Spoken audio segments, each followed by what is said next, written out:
Hodge and Medford Productions present the ultimate taste sensation of Old Speckled Hen. Mason.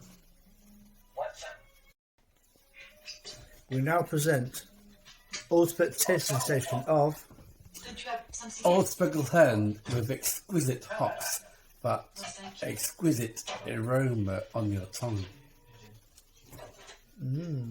Matron. We actually start today here at Staines West. That's what this building now is, in Staines, slightly outside of London, but then we go inside London up to West Drayton as we follow the path of the Staines West to West Drayton Railway.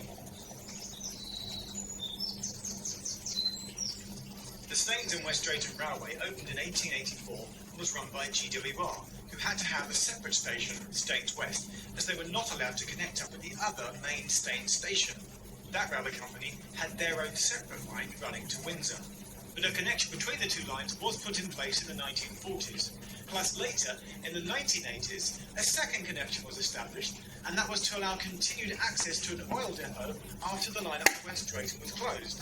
And that line up to West Drayton had 5 intermediate stations. Well, some of them barely stationary, they were just simple platform halts, and most of them were really infrequently used with very low passenger numbers. So the line eventually closed to passengers in 1965. But there's a surprising amount left to see if you just go looking for it. The line starts at this building here. Nowadays it's been converted into modern offices, but the station's retaining wall still obviously exists, as well as the nice touch of track buffers and a sign saying Staines West has been put in place. But the real fun starts if you walk down the lane and find the door that takes you onto the walls. That's Staines Wall, and then beyond that, Stanley Wall. You'll immediately find a bridge which goes over the river and the window line. It's also where there are still old rusty tracks that would have run to West Drayton. Come down the bridge, in fact, you can't really further because there's a fence. But you can get really close to the old rails. So the old rails, the old Staines West branch, the connection. Then you've got the Braidby River and then the current new lines. The South Western Railways will going up to Windsor. But you're right here, find the old rails with the trees running up through the meadows.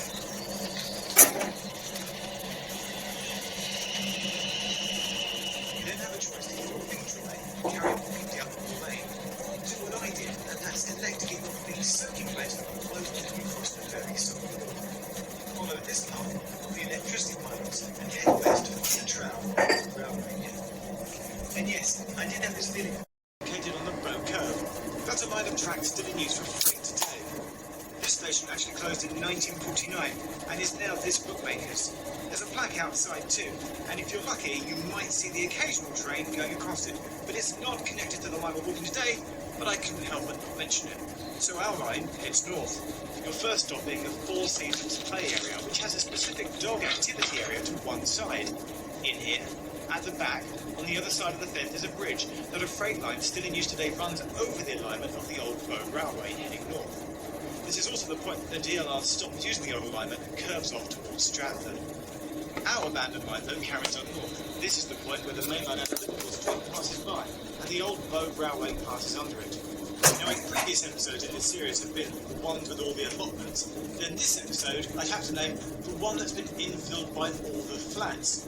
Yeah, in Springfield Close, you can take a peek down the side entrance of the new flats to again see a bridge that the railway line used to run under. Keep on walking, and you get to another classic telltale sign, a gradual incline in the road that leads to a raised hump that was an old bridge. This is Tredegar Road, and the parapet.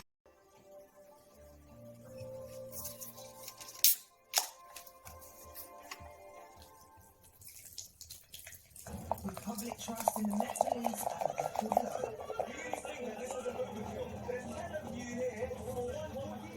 Join the officers on the front line as they continue to combat the most serious crimes in the capital. There he is there. It's been described by the pathologist as one of the most vicious attacks he's ever seen. They are a serious risk. You've got predator out there that could escape. The Met. Watch on BBC iPlayer.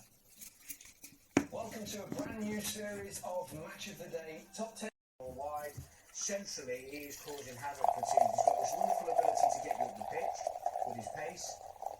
I like the fact that he's always trying things. I mean, great awareness, people around him. If you look at this, against through the centre, spots Bailey there, didn't even look, he knew he was there. It's a brilliant pass and he should score.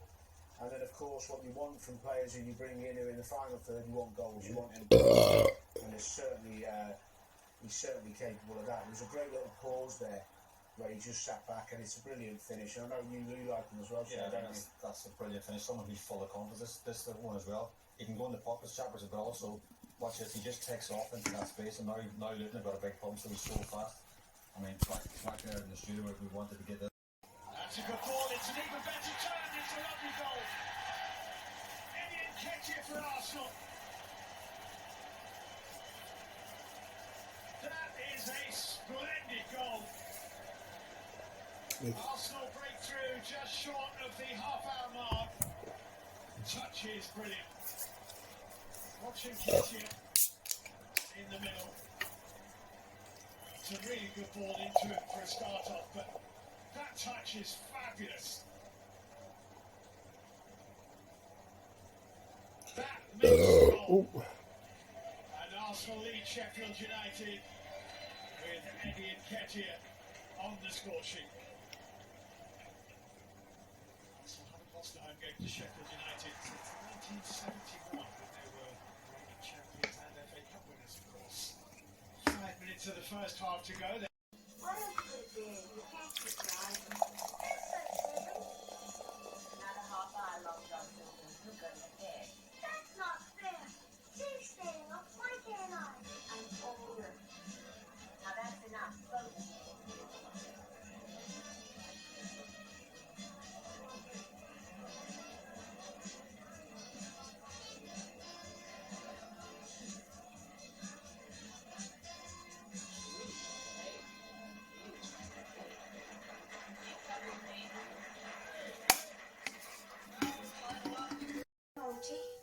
Move along. Go on there now. Go on.